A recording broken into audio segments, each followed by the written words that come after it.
Carrots. I'm not sure they really help you see in the dark, as my mother used to tell me when I was a child, but they do genuinely help with your vision because they contain so many vitamins and minerals. So that makes two good reasons to eat carrots. I've been growing carrots in my town garden for a few years now.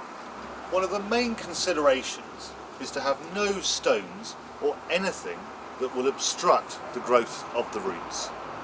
This is my raised carrot bed built out of scrap wood, and in the spring it was filled right to the top with horse manure, like this.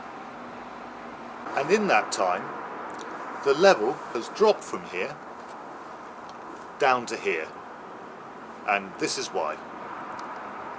The manure has transformed into this amazing soil through a combination of bacteria, worms and the carrots growing in it. So now for the moment of truth, let's pull up a carrot.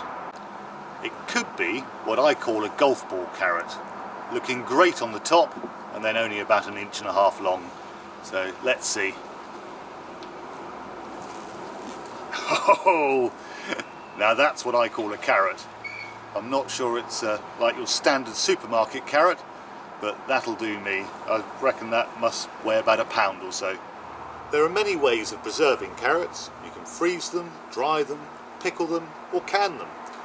But all of those processes take away quite a lot of the flavour and the texture of a fresh carrot. Another method is to put them into sand, but then sand is very heavy and quite expensive. So a method that I do, or did last year, is to use the soil that I've grown them in, which is the same horse manure which is transformed into this sort of lovely peaty type soil, and to put them in a box in my cellar.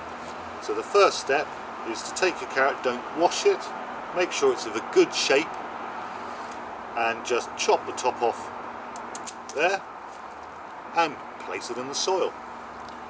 Make sure no carrots are touching each other and don't have contact with light or the edge of the box. So having laid out your carrots like so, just cover with soil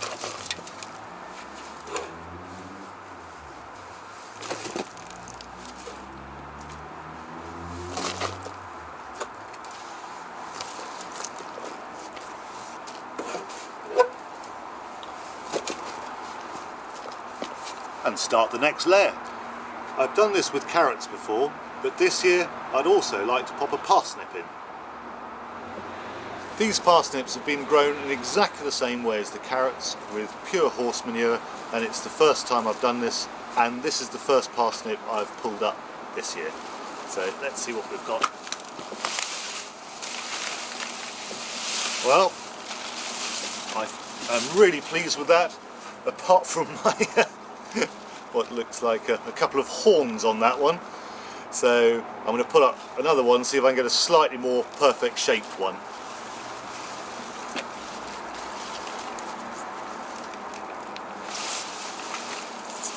Nope, it's not going well. Let's try one more.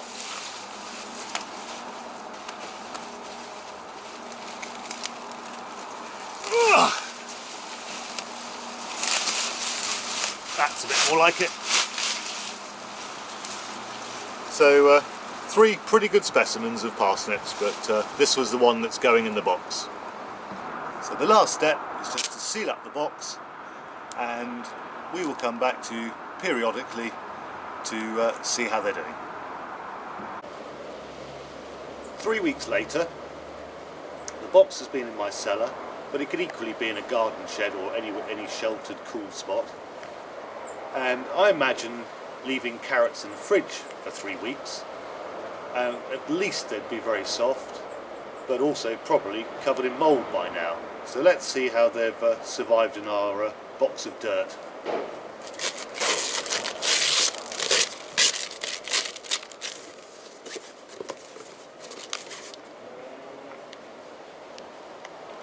And that's my fine specimen of a carrot, and basically It is in exactly the same condition as I put it into the box. It's extremely firm, and yeah, exactly the same as the day it went in. So that's after 3 weeks. I did this last year, and they were absolutely fine up until about 2.5 months, which I was astounded by.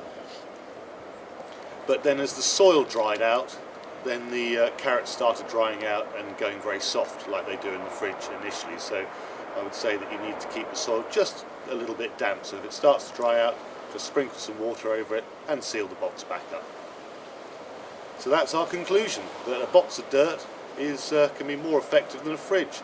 And the beauty of this system is, when I finish with the box of dirt, I just tip it back in the garden and use it next year to grow some more vegetables.